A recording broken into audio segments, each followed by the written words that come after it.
A professora Jane Elliott descobriu uma maneira muito interessante de fazer a denúncia que ela quer fazer, que é sobre a extensão da discriminação racial, em particular nos Estados Unidos. Como é que ela procede?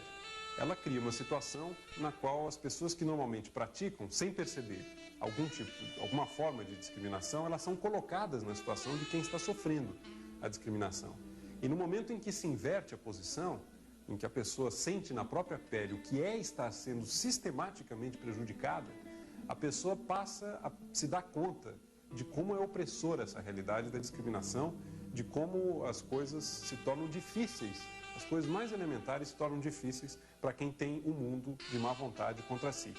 Então foi uma maneira muito engenhosa, trabalhando essa capacidade humana de se colocar na posição do outro, uma maneira muito engenhosa que ela encontrou de reproduzir numa situação controlada, é um exercício, mas de reproduzir a realidade da opressão e que se aplica não apenas à questão racial nos Estados Unidos, que sem dúvida é muito grave, mas se aplica a uma gama muito grande de discriminações em coisas como idade, como forma física, obesidade, grupos minoritários, como homossexuais, lésbicas, uma gama muito grande de situações que se aplicam e que podem ser interpretadas e melhor entendidas à luz desse experimento. Então vamos assistir a esse belo documentário que chama-se Olhos Azuis e foi feito pela professora Jane Elliott.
But 100 years later, the Negro still is not free. 100 years later, the life of the Negro is still sadly crippled by the manacles of segregation and the chains of discrimination. 100 years later, the Negro lives on a lonely island of poverty in the midst of a vast ocean of material prosperity and finds himself in exile in his own land.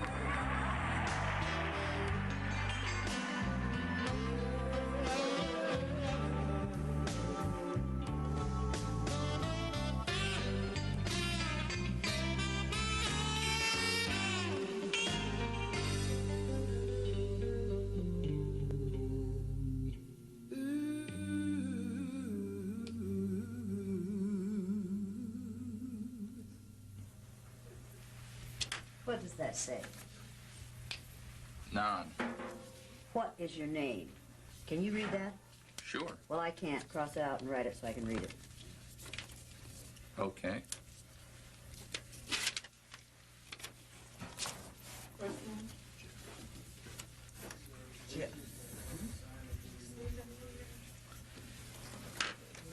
What does that say? Louis A. Wright. Cross it out and write it so I can read it. I'm done. No, don't pat me, number one. And number two, you either follow the rules or you leave. Now, get your name on there so I can read it. They asked for my signature, that's it. Write your name on here so I can read it. No, ma'am. This man is out of here. We need your name tag. This man is out of here. He isn't going to follow the rules. He isn't going to stay. You're out of here. Simon? Are you the security person? This man is out of here. Okay. Sign in here, according to iPod. Sit down.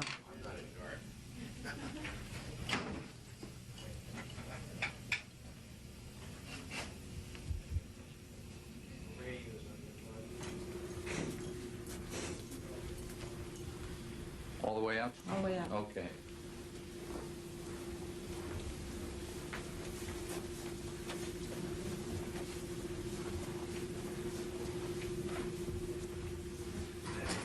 You can go in this room. Thanks.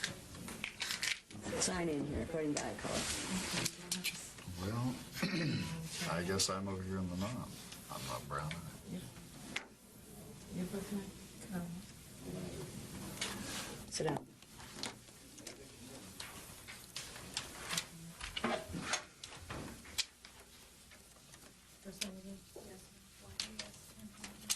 Go to meeting room C. Stay there till they come for you. What color are your eyes? Green. Sign in under brown. Two gentlemen have one question. The question is, would you want them back? I don't want them back. I don't want them back. This is not a question of want. If they can come back and conduct themselves according to the rules, they can come back. But I'm going to put them out if they don't follow the rules. It is not their choice. Okay. This is not their choice. They either follow the rules or they're out of here. That's the only choice they have. All right. Thank you. You want me to tell them that? No, I can I'll be tell them. perfectly happy to do No, I it. can do it. Well, Bluey, did you sign in? Yes. Sit down. Sir, I'm sorry, I thought you meant in there. Sit.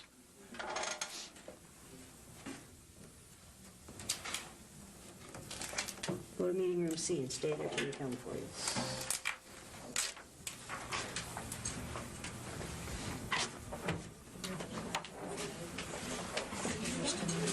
It's another one of those non-brown people. Good. We did it first. Sit down. I'm going to give you a piece of advice. Whether or not you like what's happening here, you either follow the rules or you're out of here. Got You it. have a choice. Now, get rid of the gum. Okay. Now. There's a wastebasket right back there. Put it in it. Well, go to meeting room C and stay there until I come for you. Okay. So you do print. Sit down. Jan Cole, you have a call on line 3. Jan, line 3. Move your legs.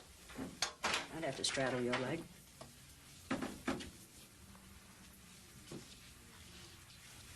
I'm going to warn you. You may be big and you may be tall, but you do exactly what I tell you to today. Do you understand that?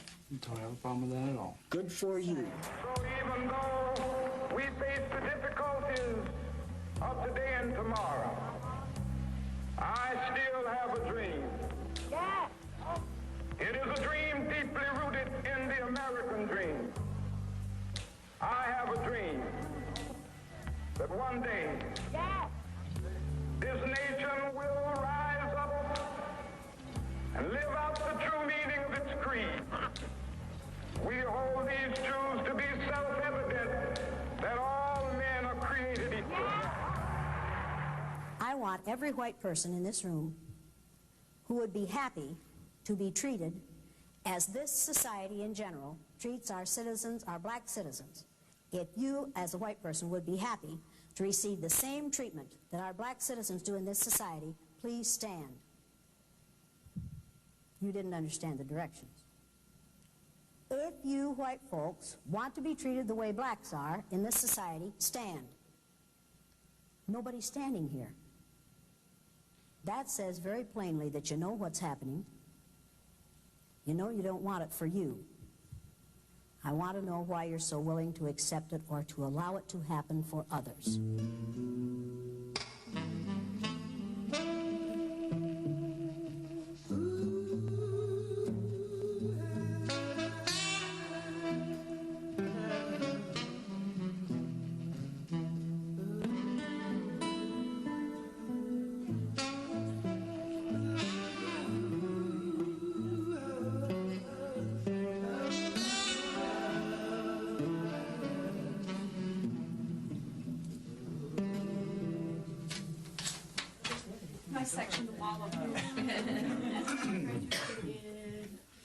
The purpose of this exercise is to give these nice blue-eyed white folks the opportunity to find out how it feels to be something other than white in the United States of America.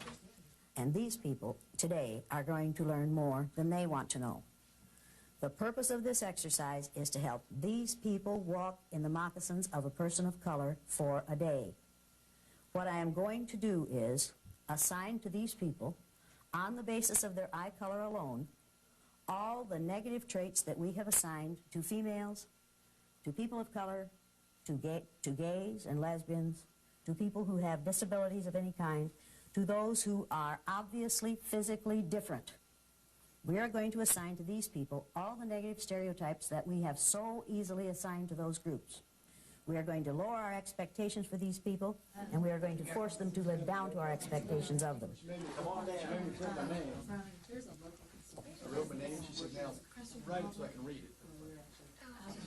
How have they been prepared to come in here?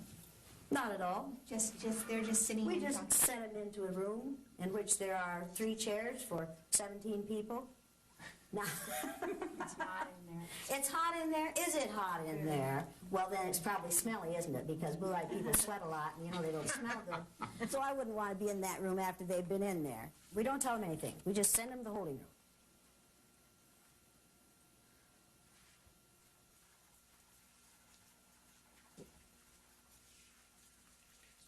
A new reality is going to be created for these folks this morning. Now, we're going to treat these people negatively on the basis of the color of their eyes.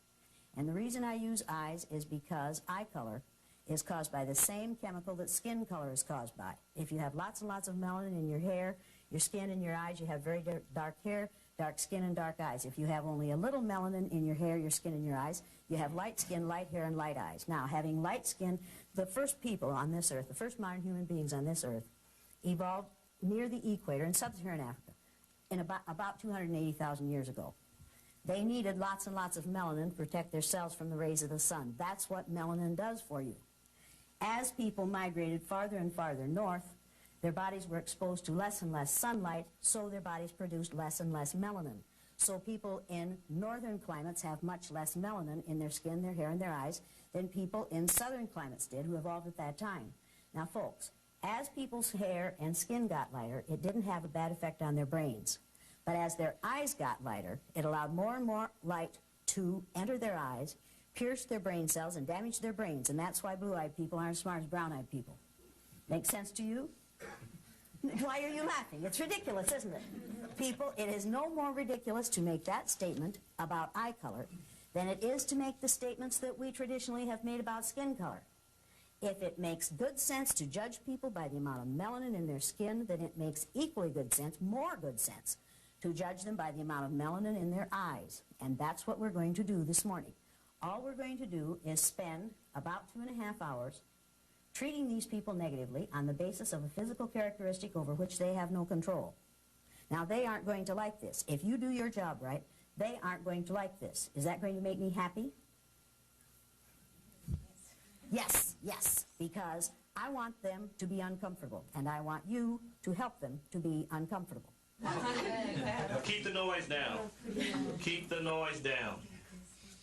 I'm not playing. Everybody keep the noise down. And whoever messed with the door, leave it alone. It was them. Who was it? Keep the noise down.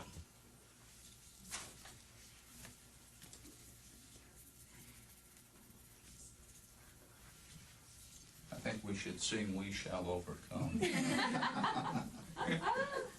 anyone know the Okay, what words? actors are you guys with? You see what this badge says? I'm not an actor. Keep the noise down in here.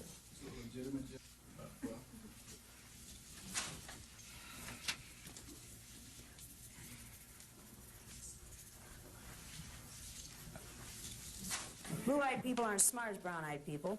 I can prove that to you by giving you and them the Dove Counterbalance Intelligence Test. Now, this is an intelligence test that was developed by a black male a number of years ago, and the purpose of this test is to give white folks the opportunity to find out how it feels to take a test about which you know virtually nothing, and have your IQ based on your ability to pass a test about which you know nothing, that you have learned nothing about. We do this with people of color and with immigrants in this country all the time, and we base our judgment of their IQs on their ability to respond to items about which they haven't learned. The blue-eyed people aren't going to know many of these answers because they aren't very intelligent, because they haven't had to learn about people who are different from themselves, because they have only had to learn about white culture. This is a test that is based on the black culture of a number of years ago in this country. These blue-eyed people won't know many of these answers because they aren't smart, they aren't caring, they aren't curious, they don't feel that they have to learn about those who are different from themselves. That's the way they are. You people, you brown-eyed people, are going to know at least half of these answers because you are smart, and you are caring, and you are curious about those who are different from yourselves, and you've learned a whole lot about those who are different from yourselves, and I'm going to give you the even-numbered responses. Now, this is not cheating, people. This is called reinforcing our position of power in this room. Everybody understand that? We do this all the time in the public, private, and parochial schools in this country.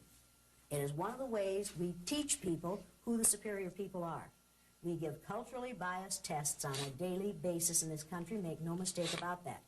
We use culturally biased textbooks. We have culturally biased pictures on the wall. We teach a culturally biased history.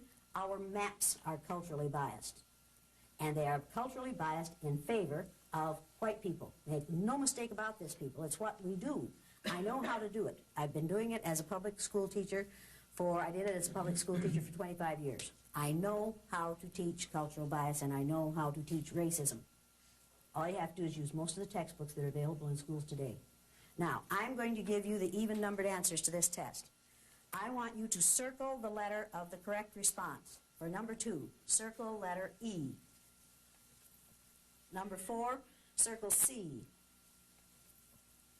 Number 6, D as in dog. Number 8, C.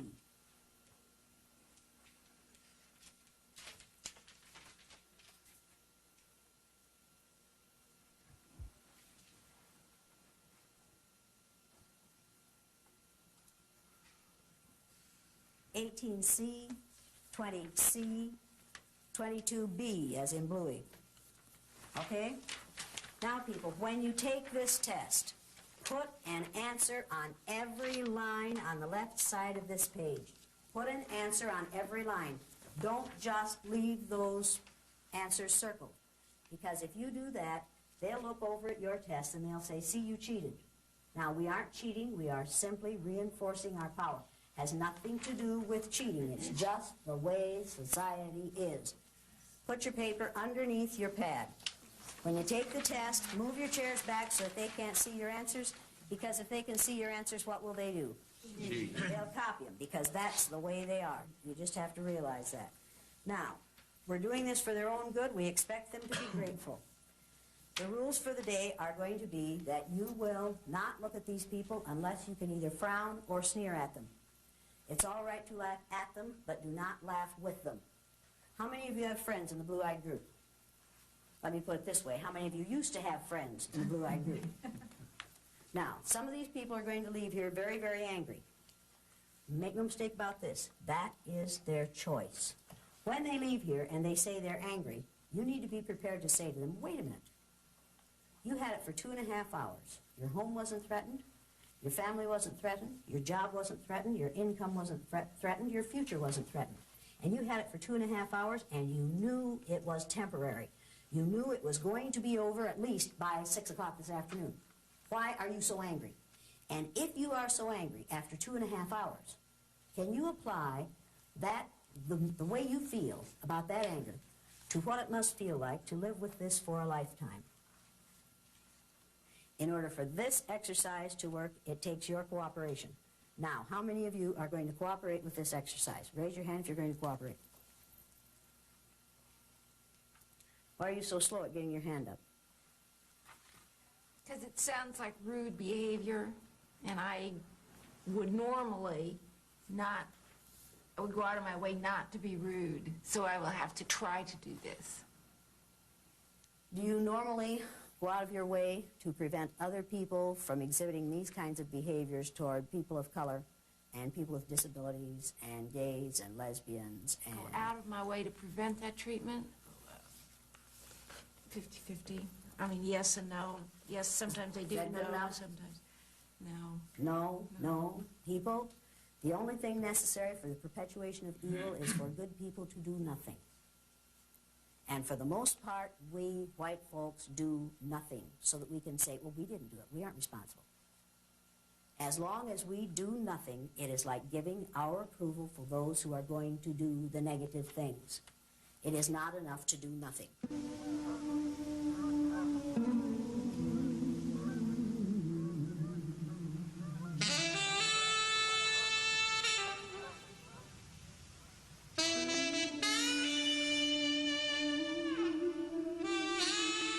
I got the idea for the blue-eyed, brown-eyed exercise from reading about what the Nazis did during what has come to be called the Holocaust. Hitler was going to found a nation of people, of Aryan people, who were going to be blue-eyed and blonde-haired and fair-skinned, and they were going to rule the world. And one of the ways they decided who went into the gas chamber during the Holocaust was eye color. I decided on the day after Martin Luther King was killed that I would do what Hitler did. I knew it worked for him. I thought it might work for me. I decided that I would pick out a group of people on the basis of a physical characteristic over which they have no control, and I decided that it would be eye color. I didn't know for sure that that had really happened. I had read about it, I had heard about it, and I had seen movies about it, but I wasn't sure until I read the book Mengele and also the book The Nazi Doctors, and realized that yes, indeed, this was true. And in the book Mengele, which I have here, and which is one of the really scary books I've ever read, it talks about him doing these experiments without benefit of anesthetic, either chemically or surgically, on people of all ages to find a way to change people's eye color from brown to blue, so that when they found a brilliant brown-eyed Jewish person, they could change that person's eye color and so make that person a member of the master race. Now, this was in one of the most civilized societies on earth. Some of the greatest philosophers the world has ever known came out of Germany. And here, this man with this intelligence taught us all that if you have enough brains and enough power, you can kill other people who have a lot of brains who have no power, and you can do it on the basis of a physical characteristic over which they have no control, or a religious belief with which you disagree. That's a scary, scary thought. It has happened before, it will happen again unless well-meaning people read things like this and realize that this wasn't a monster. This was a man who was doing what he thought was right and had the power to do it. This is an interesting book. Here's another interesting book called The Nazi Doctors that tell you exactly what it took to get people of intelligence and education to go along. It's terrifying. It is absolutely terrifying. And the terrifying part of it was that, in fact, ultimately it was so easy to get them to go along. Intimidation works.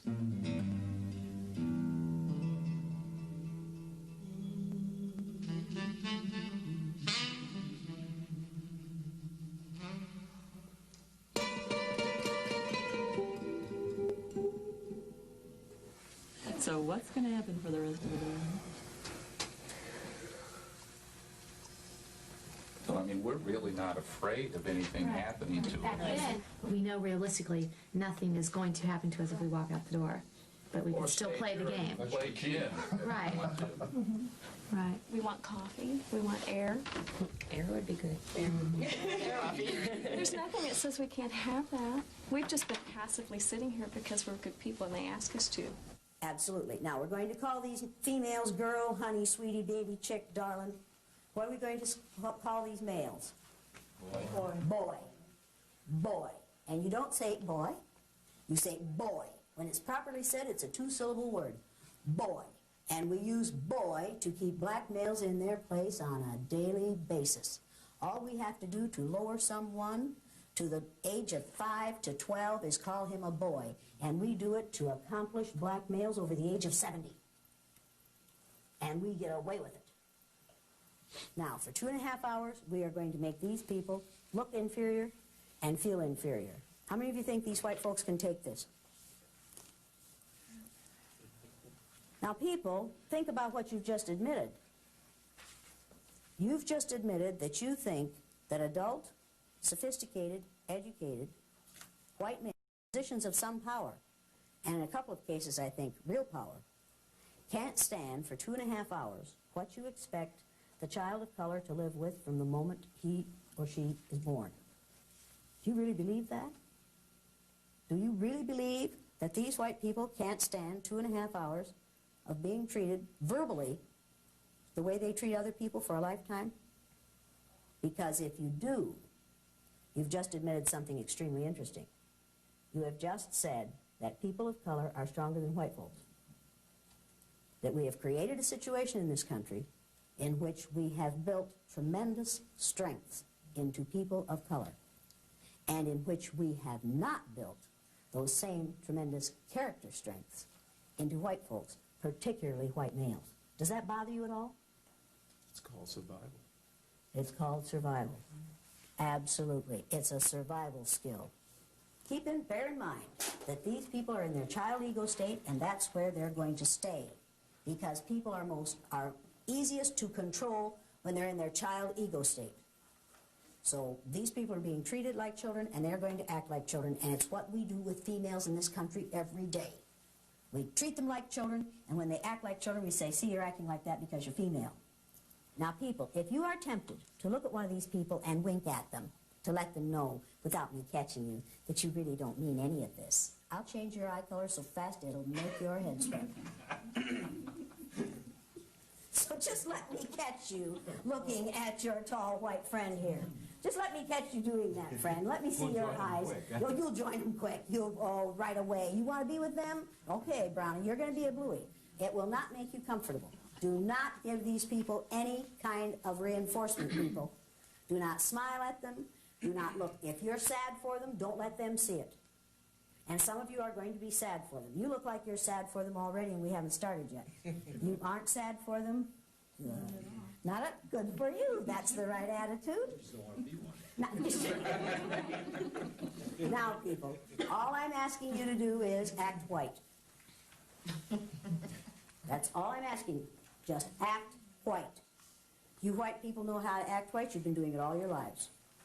You people of color know how to act white. The way to get ahead in this society, if you're a person of color, is to act as white as you possibly can. Now, am I exaggerating here? Is that the message that this society sends? Assimilate. Assimilate really means act white. Assimilate means be as similar to the power group as you possibly can be, which means act white. And you can turn intelligent, bright, committed, conscientious, ambitious people into people who act lazy and slovenly and stupid and slow and unmotivated. And you can do it in 15 to 20 minutes, and that's what you're going to do this morning.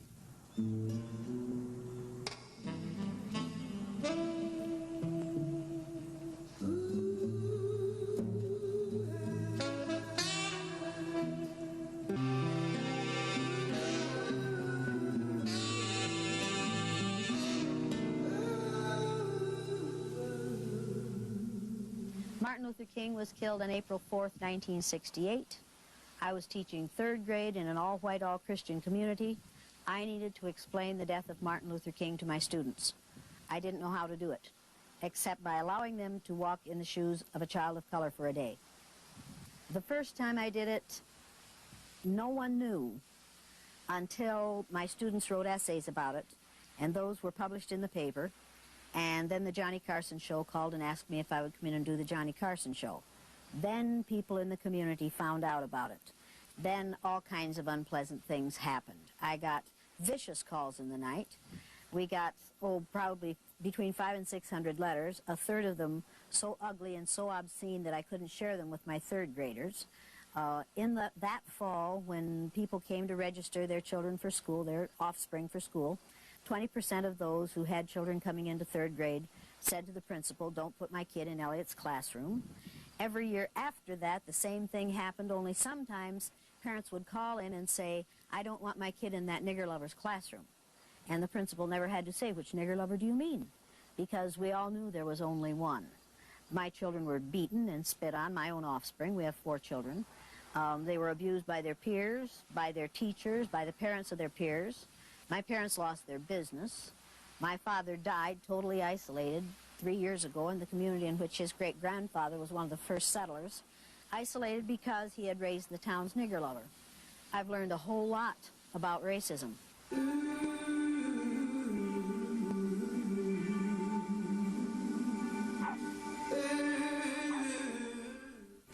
you trust that, Bluey? No. I wouldn't trust that, Bluey, but you can if you want to. Now, I want those collars on the outside of your coat collar or dress collar or blouse collar or shirt collar or whatever it is you're wearing. And I want the collars taken good care of at all times, and I want the pin under your chin. Put the tag of her dress in, will you? That's so she got half dressed this morning. Now, people, before... You can't arrange that properly? I guess not. I guess not. Fix it. Get the sunglasses off your head. Put them in your purse with the rest of your junk. Should we have to tell her that? No. Why do we have to tell her that? They're slow. They're unmotivated. They're lazy. They're disinterested. Now, do you have any physical problems that will be made worse by sitting on the floor for an extended period of time? Don't give me I doubt it. Yes or no? No back problems, no hip problems, no leg problems. No heart problems, no high blood pressure, nothing like that. How about you? How about you? No. You? Do you care? No, but I have to know because if something happens during this, you're liable to file a lawsuit. So I want to know going into it whether or not you have any problems. I don't want them made worse because I don't want to have to take a lawsuit out of this. Do you understand that?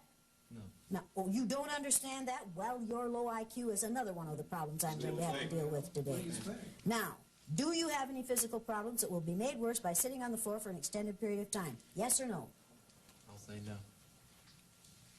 He's going to say no. Does that mean he doesn't have, or does that mean he's going to say no now, and later he's going to accuse me of having made him worse? Trust him.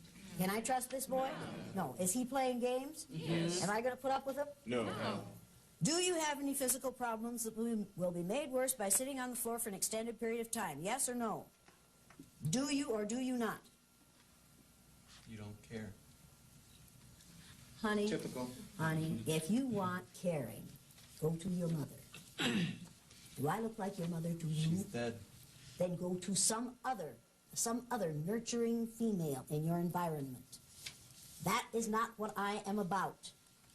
Do you have any physical problems that will be made worse by sitting on the floor for an extended period of time? What is difficult about answering that? There's no sense in it if you don't care. The purpose of this is to find out whether you are going to be in worse shape physically after this is over as a result of sitting on the floor. I don't want you to be.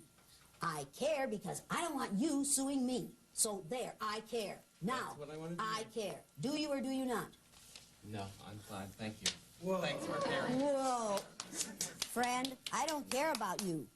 You need to understand that I don't care about you, I care about me. Then you need to realize maybe I lied to you. I care about me. If you lied to me, we have it on tape that you said no. And I have So it on now, tape. if you try to sue us, forget it. And I have it on care. tape. I care about the repercussions for my sake, not for your own. Understand that? But I care about you. Oh, good, good. Then don't make me spend my precious time messing with you anymore. Okay, that's your All right, all right? Yeah. Yes. Turn around and face the front of the room. Turn around and face the front of the room. Now, I know what you're thinking. I'm going to see how far I can push this woman. I'll tell you how far you can push me. You can push me this far, and you've pushed enough already. You either turn around and face the front of the room, or you leave. You're going to follow my rules, or you're out of here. Turn around and face the front of the room. Once again, do we care? No.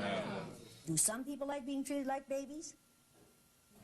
Yes. Do we have to take care of them? Yes. Do we have to see to it that they're sitting in the right place? Yes. Do we have to see to it that they're facing the right direction? Yes. Why do we have to do that? Because most of them are stupid, and where do they spend most of their time? In what ego state? Their child ego state. Have we seen examples of people spending time in their child ego state already this morning? Absolutely. Absolutely. This boy wants to know that you care. Should it matter to him one tinker's damn whether I care? No. Does it really matter to him? No. But does he want me to force me to care about him? Yes. Can he do that by behaving the way he did? No. No, people, that is not the way it's done. And women, no, that's not the way it's done. Now, when people act the way this one just did, he is in his child ego state. He has gone to the age of about 7. I want it my way, and I want it now. I don't have to do it unless you care about me. Now, I'm going to teach you the listening skills. Since you have already indicated that you have difficulty remembering things, I'm going to ask you to write these things down. Take out a piece of paper and a pencil.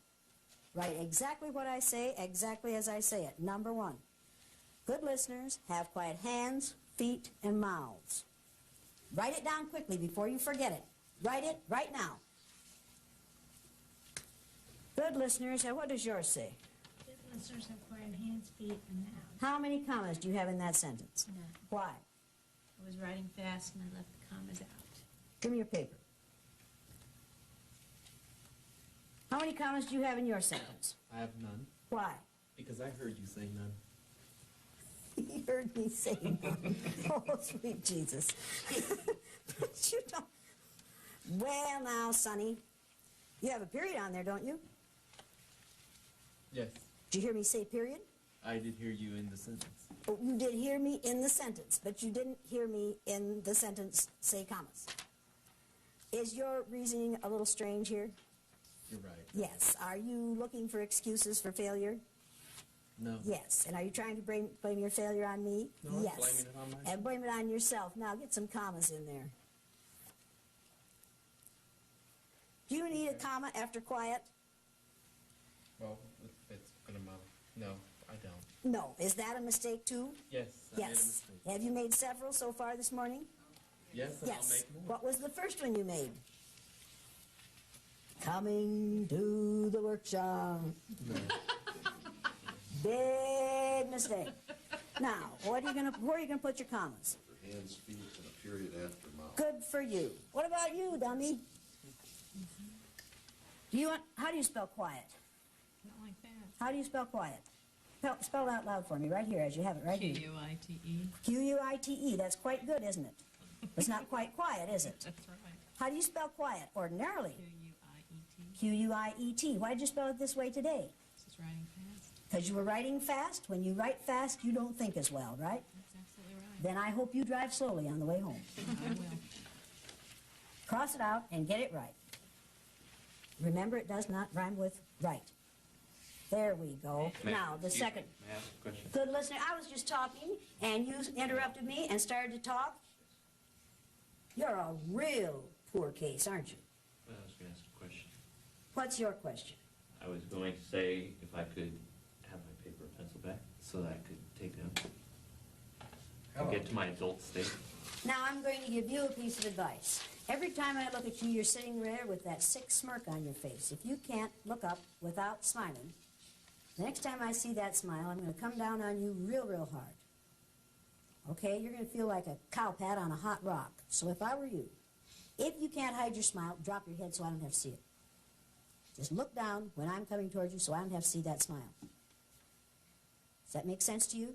Yes, it does. If you have a nervous twitch and you can't help smiling, put your face down so that I can't see you doing it, because I take exception to it, and that's not good for you. Do you understand that? Yes, I do. Yes.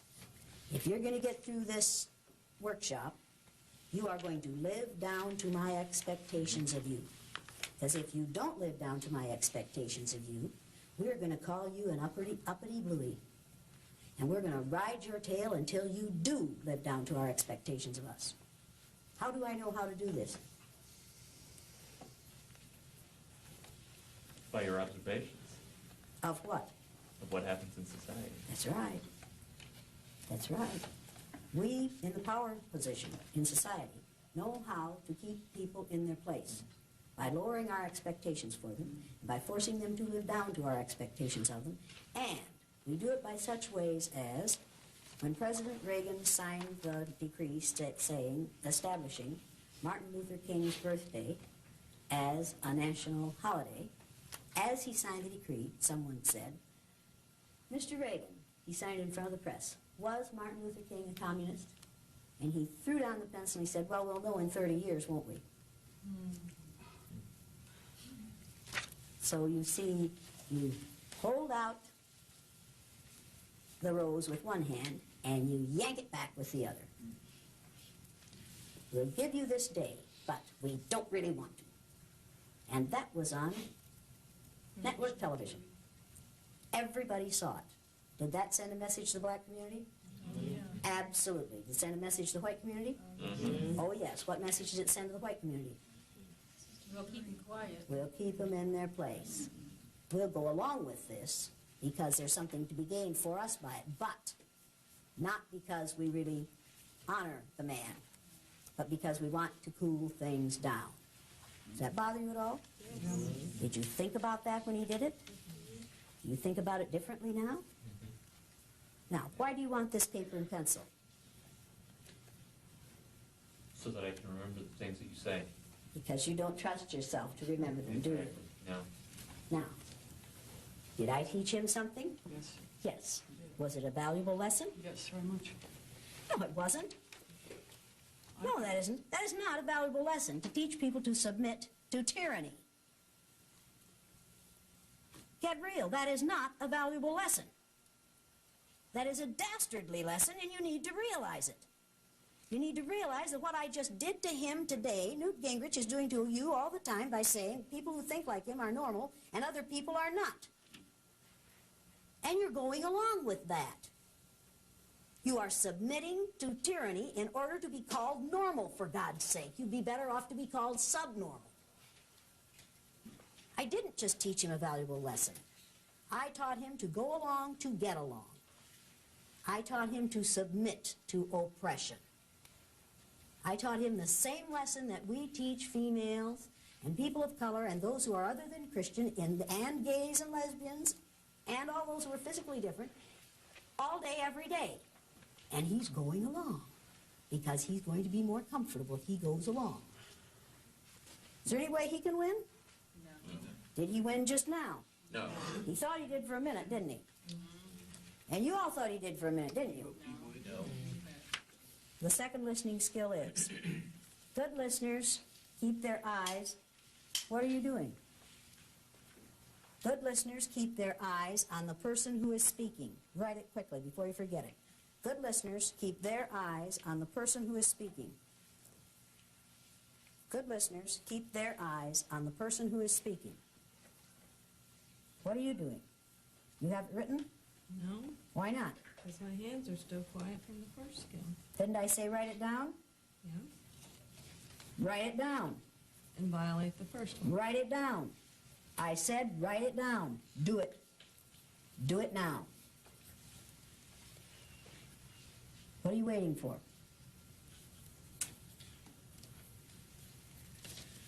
Now I'm going to warn you about something. In case you don't recognize it, I'm messing with your mind. Now, I told him to conform, and then I said it was stupid to conform. So then you decided that you wouldn't conform. So now you're in trouble. Now, what had you better do? You never know what to do. That's right. That's right. Just the minute you think you've caught on to the rule, what did I do? You changed them. I changed the rules, people. Am I good? You're good. Am I good? Do I know how to do this? Absolutely. I'm a white female.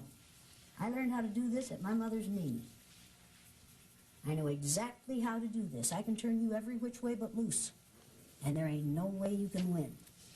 And we can do this outside this room. Our society does this on a daily basis. We build people up and then we tear them down. We're doing it with Colin Powell right now. We're going to build that boy up, and that's what we're calling him, that boy. We're going to build him up, and then if he gets anywhere near where he wants to go, where he doesn't really want to go, but we're flattering him into going there. And about the time we get him up there, what are we going to do? Kick the blocks out. We're going to kick the blocks out and let him slide right down that slippery slope, unless I'm very much mistaken. Because do you really think that this country is prepared to vote in a black president? Are you think this country is prepared to vote in a female vice president? No.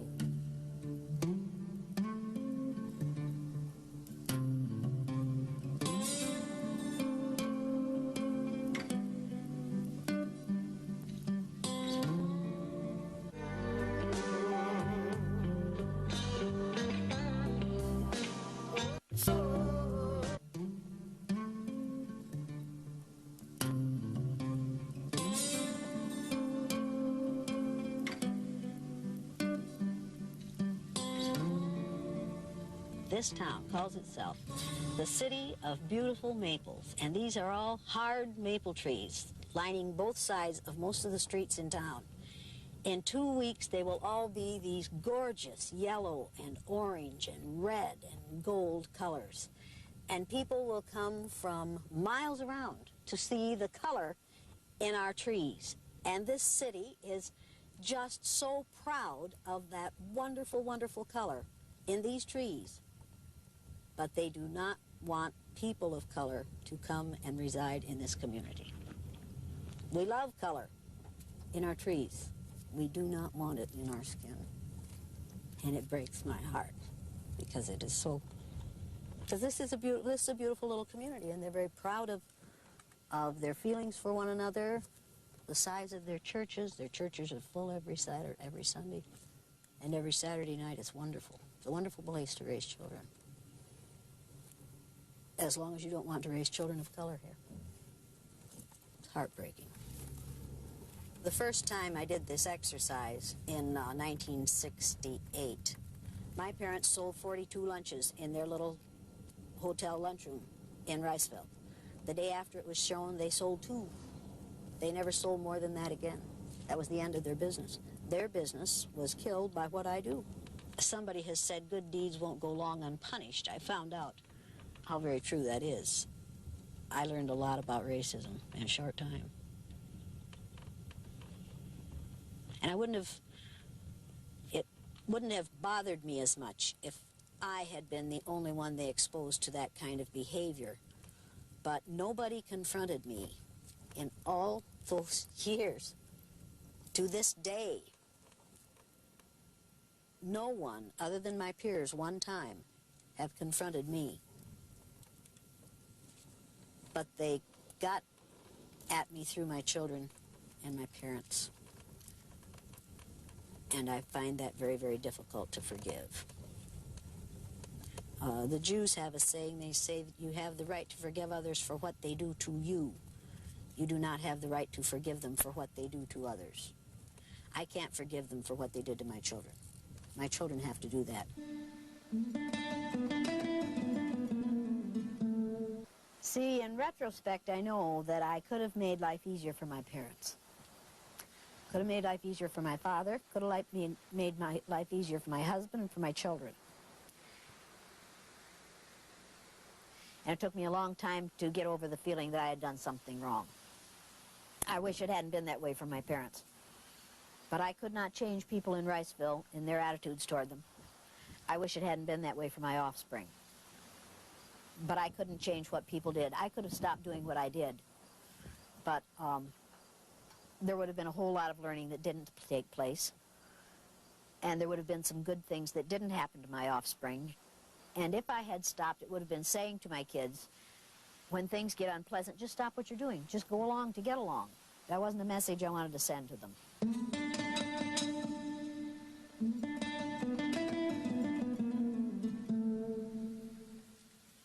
It's a new experience for most of you. Perhaps not for this one.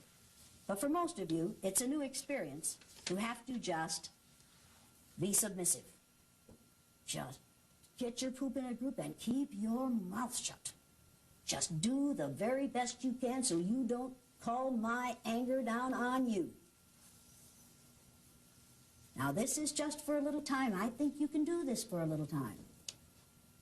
I'm not sure that all of you can.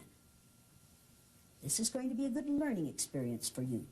Remember that in this situation, you people have no power. Absolutely no power.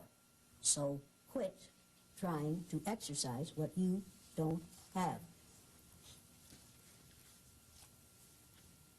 Quit trying to run the show. You need to decide how big a risk you want to take. Let me tell you something. I will not soon forget the female who looked a lot like you, which is unfortunate for you, in Denver, Colorado, who decided when she came in as a blue-eyed person that she was going to not conform and she wasn't going to go along. And she went up and down the 2 rows of blue-eyed people saying, "Come on, brothers and sisters, come with me and defeat the oppressor. Come with me and refuse to go along with this. Do not go along with this. Do not take this abuse. Come on, we can demonstrate and we can make a difference." Made a total fool of herself. The rest of the blue-eyed people felt that there was an opportunity here. She didn't want to learn it. She, in effect, was saying to people of color, if you would protest, these things wouldn't happen to you. If you do what I'm doing, these things wouldn't happen to you. When people of color have protested in this country, what have we done to them? Killed them. But you see, as a white female in that situation, she was in no danger whatsoever. And she could walk up and down that line protesting and demonstrating until hell was over, and she knew that she wasn't going to get put in jail, and there were no dogs, and there were no whips, and there were no fire hoses, and there were no guns in that room.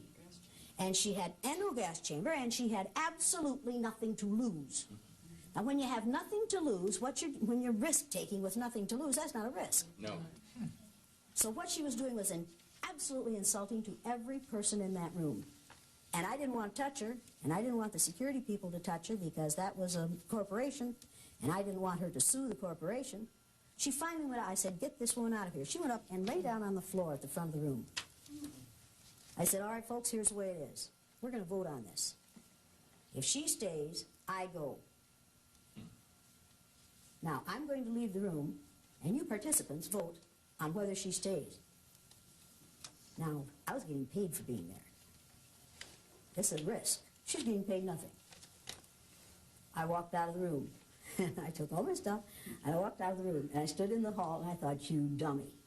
You dummy, what have you just done? You have probably just lost a large account." I stayed out of the room. Pretty soon, here 2 people came out, one with a blue eye and one brown eye, one on each side of her, leading her out of the room. And they voted for her to leave. Why? She was impeding their process of learning. She was keeping them from learning, and she wanted to keep them from learning, and she wanted to be the power in that room.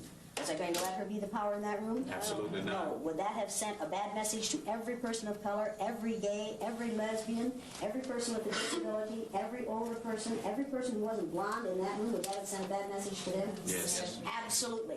Was I going to let that happen? No. No. Were the rest of them going to let it happen? No. Who was responsible for them voting what I thought was the right way? They were. They were. They were. And this constant arguing only says, I, as a white female, have the power to argue in this situation because I know I'm really not taking a risk at all. I'm simply being seen. I'm simply playing look at me. 3rd graders play look at me, see how cute I am, see how funny I am, see how I can disrupt the process. That's what she's doing. Therefore, what is her mental state at this point? What is her ego state at this point? She's in her child ego state. Now, you have a choice to make.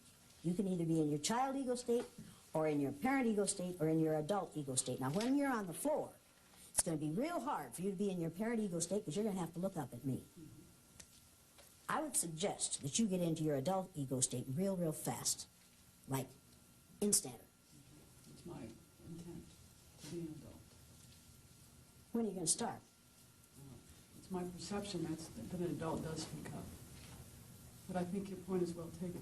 In this situation, is it a smart adult thing to speak up? No. No. Is it a smart thing for a blue-eyed person to speak up at this point?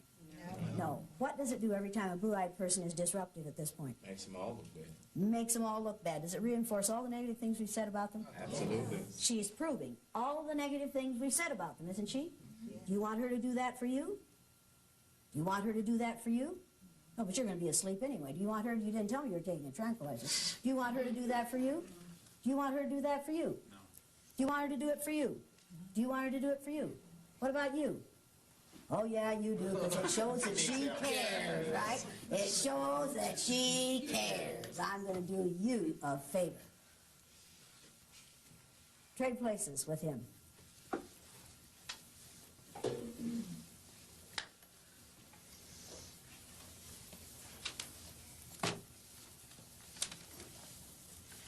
Now, the second listening skill is, now, I don't want you to talk to him. Oh, I think you're in the wrong place. You trade places with him.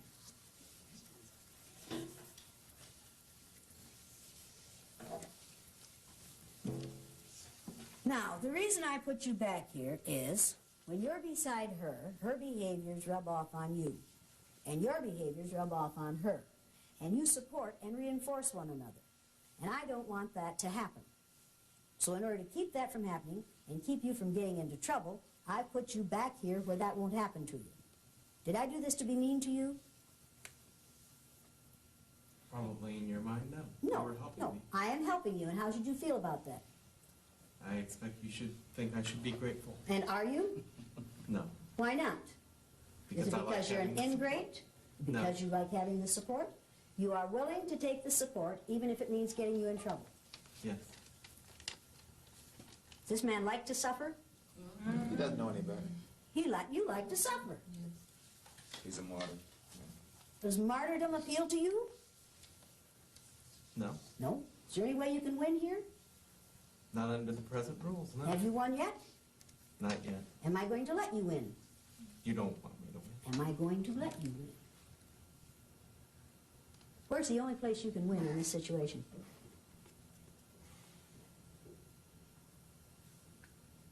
I can. Can you win in your mind? Yes. Yes. Yes. So within me, I can. Within you, you can win. But will I know that you have won within you? Yes. No, I won't.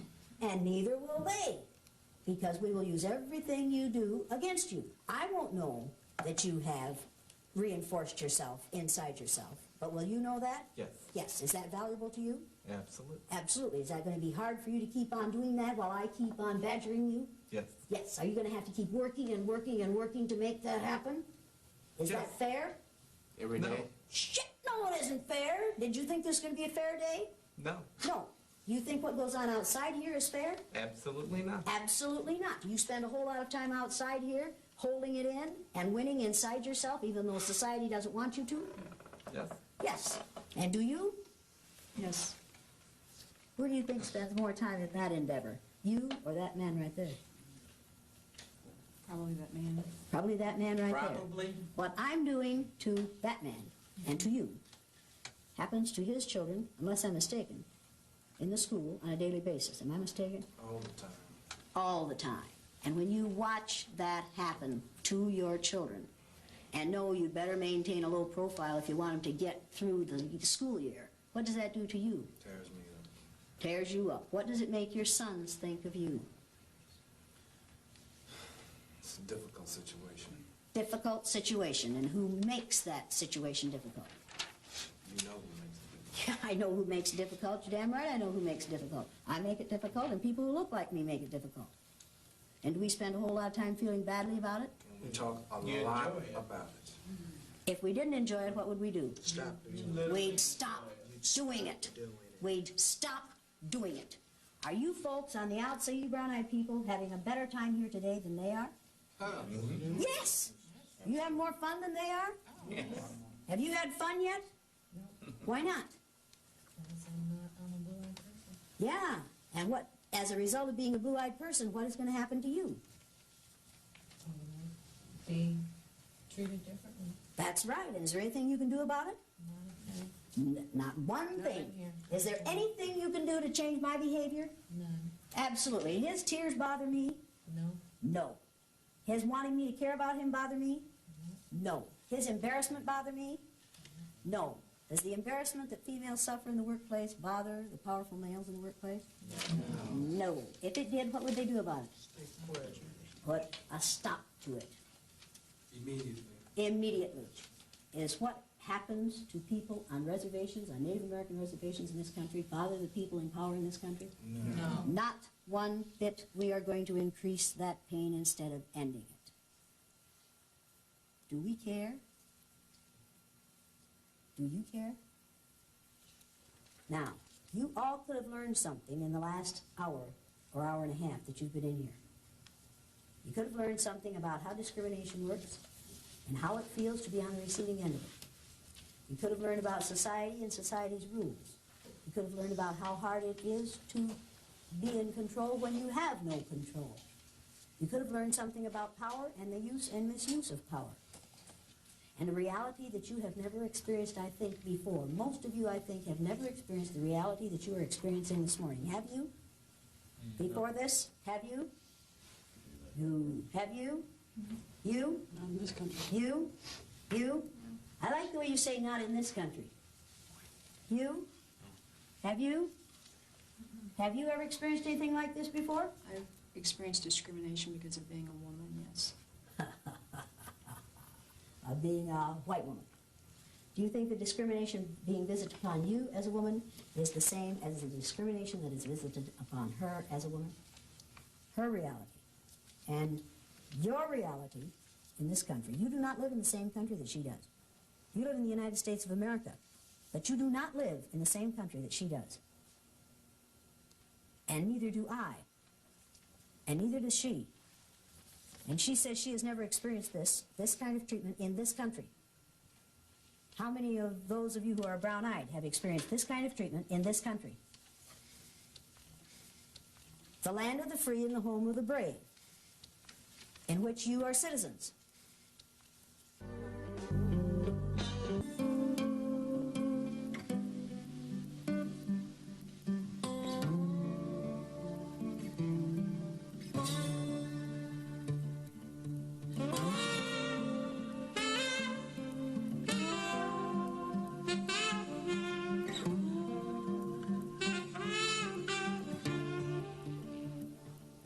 You're going to interview some students tomorrow, some former students of mine, who were in my classroom the third year that I did this exercise. They were in a film called The Eye of the Storm, and we took still photographs of those children each day of that exercise, one when they were on the top and one when they were on the bottom. And I have some of those here. The interesting part about these pictures is you can take a child who's a perfectly happy, normal human being on one day, and by putting a collar on him and telling him he's inferior, you can turn him into a frightened, vulnerable, intimidated, suspicious child who cannot succeed on the day he's in the wrong place. This is like the powerless and the powerful. This is Rex on the day he's on the bottom. You're going to meet Rex tomorrow. This is Rex on the day he's on the top. All of these students that you're seeing now and that are in the film The Eye of the Storm are moderately to severely dyslexic. None of them were supposed to finish high school. Rex now has his MA in Elementary Education Administration. You're going to talk to him tomorrow. He is going to be teaching children to make a difference. This is Sandy on the day she was on the bottom. And this is Sandy on the day she was on the top. Sandy's the one who said, when we did our reunion 5 years after they graduated from high school, I asked Sandy whether having had this exercise when she was in third grade had changed her life at all. She's the one who said, yeah, now when I hear one of those bigoted remarks, I wish I had one of those collars in my pocket. And I could take it out and I could whip it around that person's neck and I could say, now you wear that for 2 weeks and see how you'd like to live that way for a lifetime. Rex is the one who said, I'll have that collar in my pocket for the rest of my life. I can't get that collar out of my pocket. This is how Laurie, you're going to meet Laurie tomorrow. This is how she looked on the day she was on the bottom of this exercise. And this is how she looked on the day she was on the top. Now you think about this is just one day in these children's lives. And look at the difference. What if she had to live this way if she expected to live this way for a lifetime? He would soon begin to doubt her intelligence, and so would she. I don't think I had a picture of Milton in there, did I? But this is Milton's. Every day of the exercise, each day of the exercise, the children had to draw themselves as they felt that day. And this is how Milton drew himself. This is the day he was on the top, and they drew these and colored them. And Milton has an eye for drawing like I have only seen in one other child in all the years that I've taught. But because he was dyslexic, he got no respect from the school, and so his life is down. It's just a wash, and it breaks my heart because he's probably the most talented child I have ever seen artistically. But this was all in yellow, and there's an angel on his head on the day he's on the top. On the day he's on the bottom, this is all in black, and there are flames, red flames up in here, and there's a little red devil on top of his head.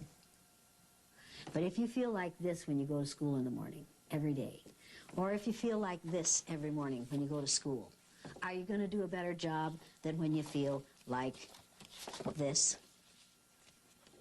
See, if you can create a situation in a school or in a society in which 11% of your society feels like this, and the rest of them feel like this, which would you rather feel like? Which part of society would you rather be in? Would you rather be one of the powerful or one of the powerless? And how dare society force people to live this way?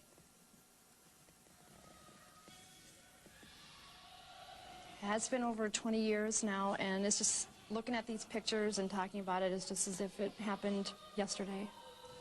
It's very much in my mind. I started reading the book again, and it brought back a lot of tears. I remember started remembering the things that kids said to each other and how they treated each other, and I mean, best friends were now fighting, and we hated our teacher. We had to draw a picture of her, and I'll never forget that because we all drew like a picture of a devil. And we had to stay in extra for recess. We couldn't go back for seconds, and some of the kids, we couldn't share our food because, we're dirty people, and we had to use a cup to drink out of because we had to use the same cup all day, otherwise we were wasteful. But I remember when she'd said that brown-eyed people were slow and they were dirty and smelly, and I was like, here's this teacher, you loved this teacher, and she's telling you all of these things. It's like, I thought you were my friend, and to go through this, and even though we all knew it was a project that we were doing, once it started, you forgot it was a project. It was such a reality that it's like, I'm really going through this. This isn't funny anymore. It's not a joke. And when they had the collar on, you just felt like, that poor little dog outside who wants to go in and nobody will bring him in. But, and then to take them off, you just felt like you'd won the lotto. It was just really good. The exercise has a lot to do with how I feel today. It was just a one-day thing for me, but it has stayed with me all these years. But, a black child has to live with this the rest of their life. Will all those who have total of 2 right, please stand? You have 2 right? Yes. Who checked your paper?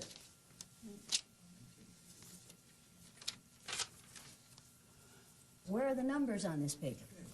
They're not on there. Did you know that when you stood?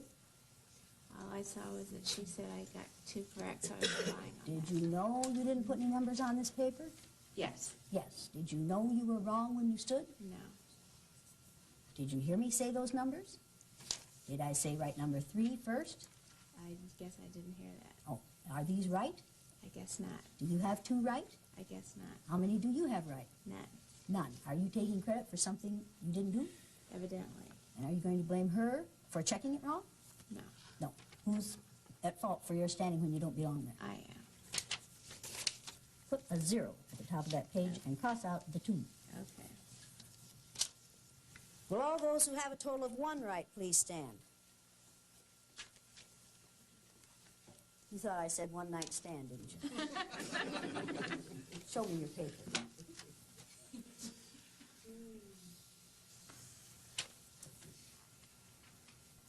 You want to check yours to be sure it's right before I look at it?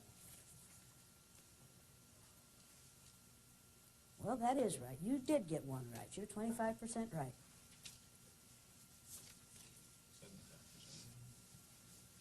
75% wrong. You're right. I keep forgetting.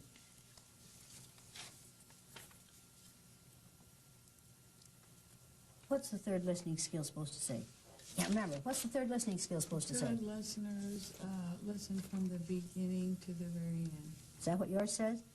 No, I left out very. Sure left out very, didn't you? Yes, I did. You have 1 right here? And I should have 0 correct there. That's right. Do you have 1 right here? Yes, I do. Is there 1 right? No, there is not. No. Should you be standing? No, I should not. So what are you going to do? I'm going to sit down and change that to 0. Good idea. So 2 of these people got 1 right. None of them got them all right. This is too hard for blue-eyed people? This is a lot of work for blue-eyed people to learn 4 simple sentences and then have to respond to them in a few minutes. Now, what stress are you suffering from at this point? You're changing the rules. Changing the rules? Your tone of voice is talking down to people. You are setting it up so that making people feel dumb. Like if Mark makes a mistake, that's bad as opposed to good. You're standing over some people. And that's stressful to you? I think to this group, yes, and to me. That's stressful to you? Yes. Yes, and also going too fast. And going too fast? Yeah. Anything else that's stressful to you? Those are the big ones. Those are the big ones. Those are big ones for her. That's nothing. Compare that to me and my wife in Independence, right close to where she lived, getting told to walk away from a house that we couldn't rent because it's occupied, and we drive around the block and come back and see a white couple going in there. Right here. That, you don't know stress. Would you consider that more stressful?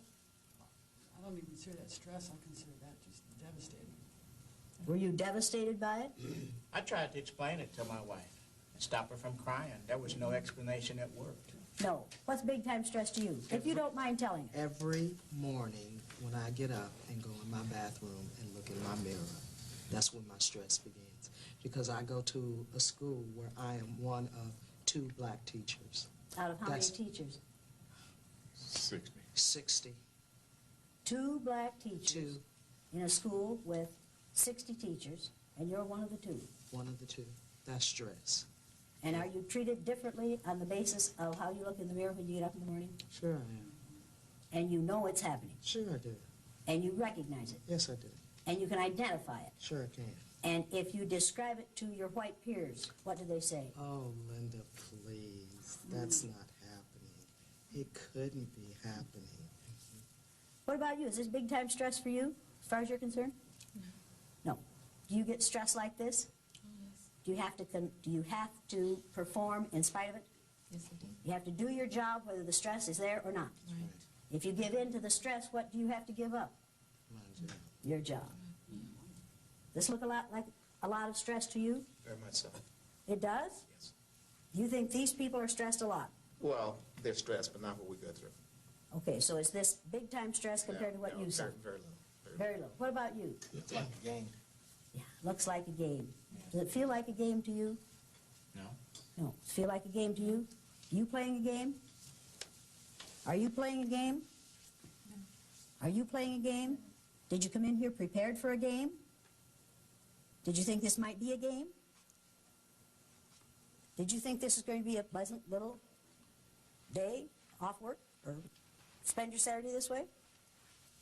Does this feel like a game to you? Quite a bit different. Why? Because we're on the spot rather than coming and changing roles and That's right. leaving the moment out. Now, let me make something perfectly clear here. We are not going to reverse this today. Yesterday, I heard a couple of women say, well, I kept quiet because I thought she was going to reverse it and then she'd use what we said against us. I had no intention of reversing this, because if I reversed this, it would no longer be reality. That would be like saying to people of color, after we white folks have been on top for a while, then we're going to turn the tables and you're going to get your chance. See, if it's a game, then everybody has the opportunity to win. In this situation, and in society at large, not everybody has the opportunity to win. We do not have freedom and justice for all. We have freedom and justice for some, but not for all. This is not a game, because not everybody in this room is going to have the opportunity to win. You're never going to win, Maggie, if you keep writing while I'm talking. This is not a game. And are you role-playing? Hey, Yeah. in a sense. In a sense, you are. Your memory is bad because you're pretending it's bad? Are you having trouble remembering things? No. Are you having trouble getting things right? Yes, of course. Yes. Why? Because the deck is stacked against us. Because the deck is stacked against you. So no amount of pretending is going to get you to pretend that you've got those written correctly, is it? Correct. Correct. So the role-playing, hey, forget that. It's like Shelby Steele saying, as a black man, I have transcended race. Now, in your heart of hearts, all you people know that I'm lying to you about blue eyes. There's nothing wrong with having eyes of a color other than brown. And you know I'm wrong. Does that give you any satisfaction whatsoever? To know that I'm wrong? Is that making it all easier for you to go through this? No. You can transcend your eye color. Can you transcend my behaviors on the basis of your eye color? No. Can you transcend my eyeism? No. Can you change what is happening in here to you because you know that I'm wrong? No. All you can do is sit there and take it. Tell me what stress is. Now, wait a minute. He volunteered to tell me what stress is. I do not ask people of color to bleed all over the floor for white folks. I don't do that. You want to tell us? Go ahead and tell us. Stress is knowing that when you send a son or a daughter to school, that they have to start learning how to be the best. And no matter what they say or what they do, it's never good enough. Because I'm always going to find something wrong with you, to the point of where I'm going to make you so frustrated that you get into a situation where you become unstable and you can't be taught. So now you have to go over here. And now we have to test you. And we're going to tell you what's wrong with your child. We're going to make him a statistic. We're going to keep him in the background continuously. And you have to day in and day out talking to him. There's nothing wrong with you. Nothing wrong with you. You can do it, you can do it, you can do it. And he continues to come home hurt, sometimes in fights, and you have to continue to keep doing it over and over and over. And the sad thing about it is that we waste so much time in trying to keep the self-esteem up that we lose the time that he could be learning. And they know that. Now that's what stress is. Os brancos enfrentassem situações vividas pelos negros no dia a dia, ela consegue produzir neles o sentimento de serem discriminados, provocando as mais surpreendentes reações. Semana Rebeldes com Causa, o olhar indignado de Jane Elliott, amanhã 11h20 da noite no GNT.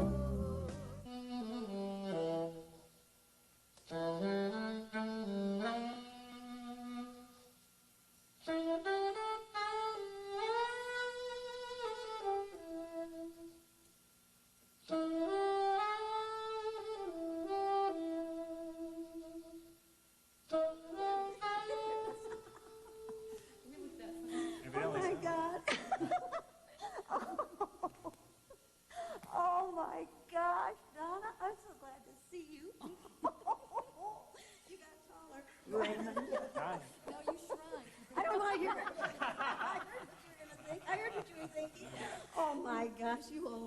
great. I'm so glad to see you all. Oh, I said I ran into you once in Riceville, just that one time. You guys were sitting in the car. Long time ago. I haven't seen you since. Oh, you gotta take your kids and turn them loose at our house. That's fun. You're going to do it again. Well, I got the third one now, so I can be more than Yes, so now we can have more fun. Oh, my gosh, you all look so good. Oh, where's Lori? Working, they said. Perhaps so, yeah. Ah, shoot. Well, so be it. Oh, I have I'll something have for him. you. I have something for you. See this? This is Blue Eyes Ward Off Evil. Hey, I need all the help I can get, right? So I brought you each one. Oh, neat. But see, these come from Saudi Arabia by way of Sarah through Saudi Arabia. So when you wear them, think of Sarah in Saudi Arabia where men are men and the women laugh at them.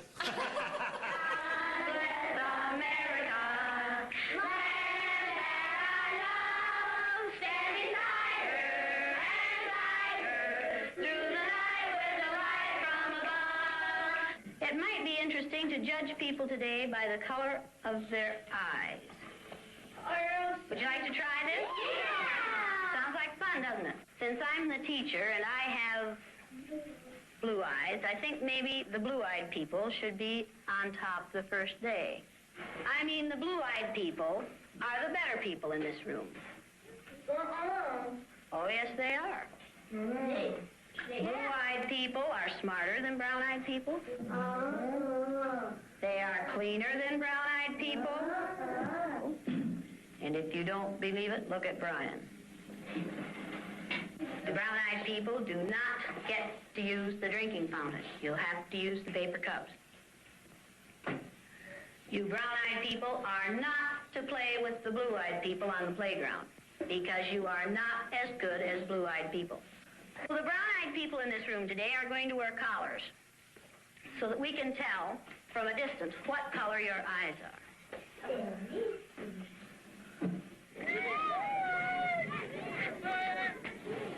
And it seemed like when we were down on the bottom, everything bad was happening to us. It seemed like Mrs. Elliott was taking our best friends away from us.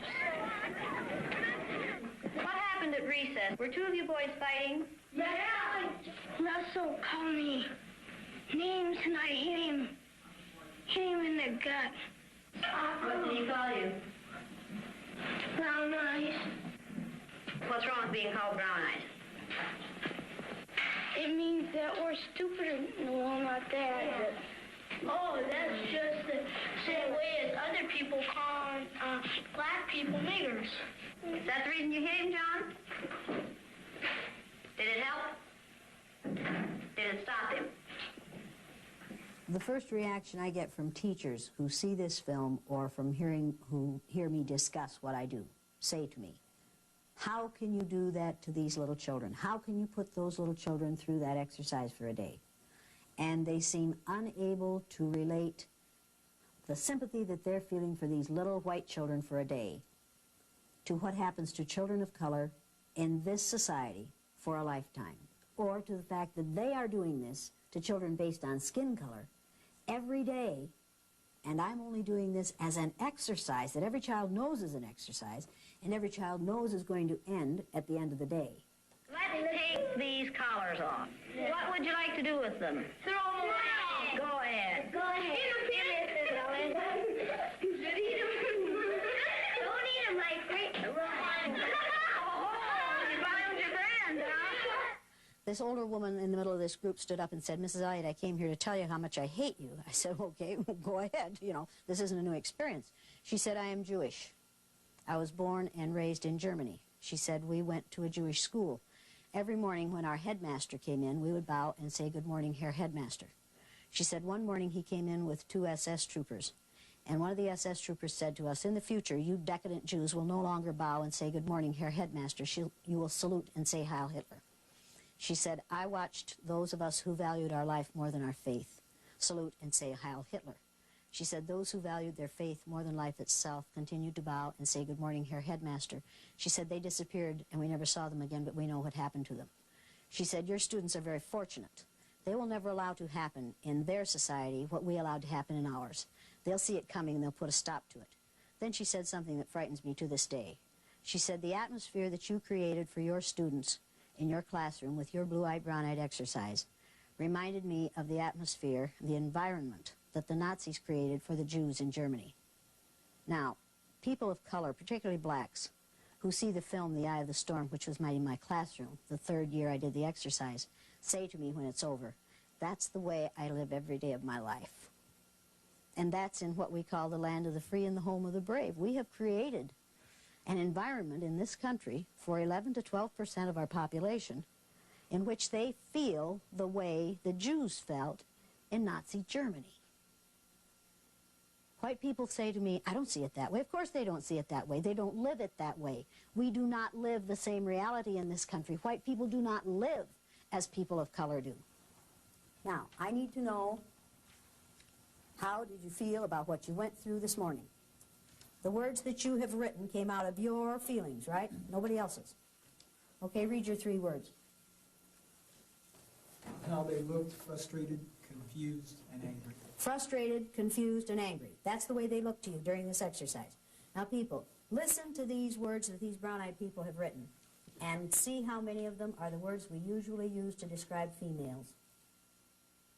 Read yours. Confused, sad, and some humor. Sad. Any of you people sad this morning? You looked sad. What were you sad about?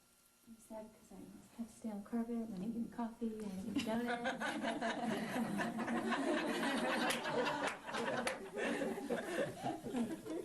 Valley girl?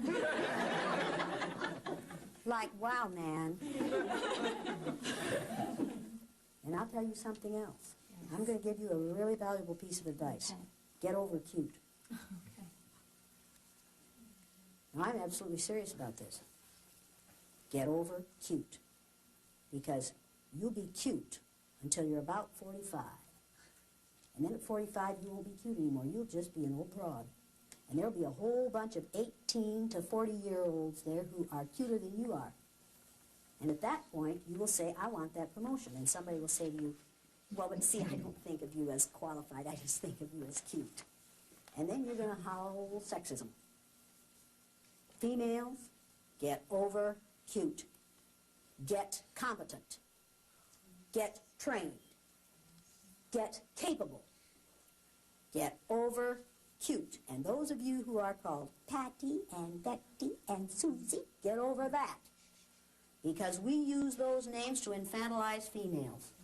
We keep females in their little girl state by the names we use for them. Get over it. If you want to be taken seriously, get serious. Get over it. Okay, read your 3 words. Confused, lonely, and uncomfortable. Confused, lonely, and uncomfortable. Yours. Ooh, did anybody in here feel lonely during this thing? What do you mean when you say lonely? Just like they're just... All alone. Yeah. They have no support group. Right. Here, all these blue-eyed people are together, but there's no support group. And each of them knew there was no support coming, didn't they? Did they catch on to that real fast? You didn't even seem to expect help from one another. Would you have appreciated some defense? Well, yeah. Well, yeah! Where's Daryl? Where's Daryl? Don't you say another word until I get my husband in here, because you are so like my neighbor, I can't believe it. Well, yeah! You would have appreciated defense. Yeah. Yeah. Did you resent the fact that none of them stuck up for you? Or did you think they've got to cover their own asses? I figured that they knew that if they tried to come to my defense, that you'd point your guns at them. And so I figured that's the reason that they weren't. When I was picking on her, why didn't any of you males defend her?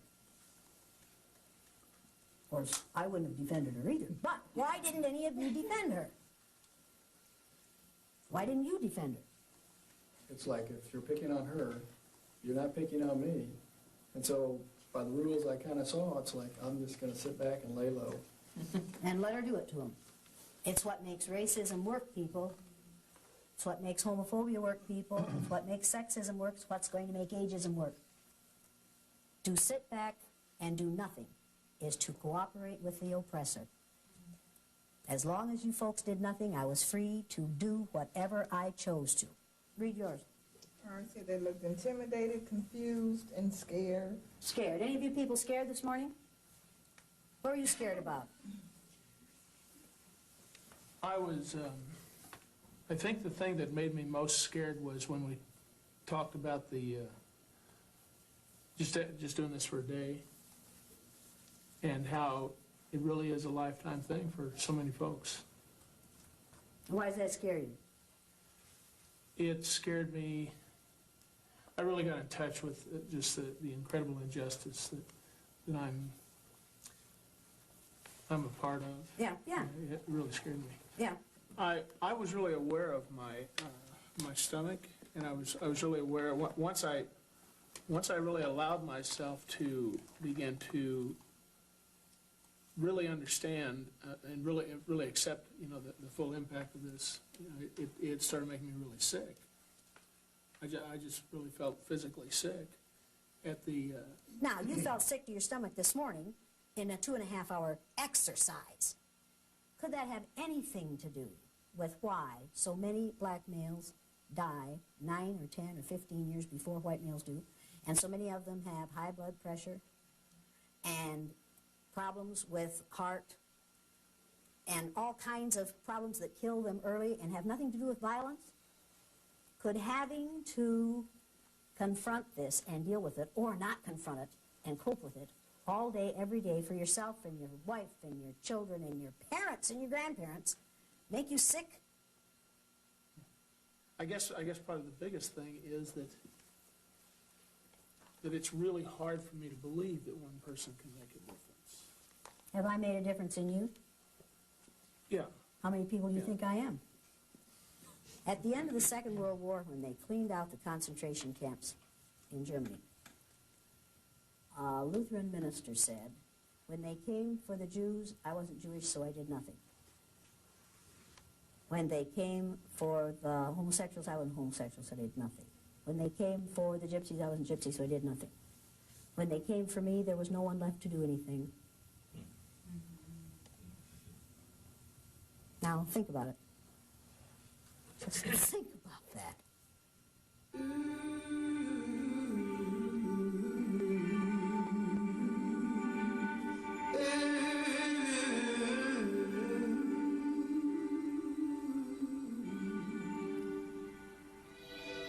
I still have a dream. Yes. It is a dream deeply rooted in the American dream. I have a dream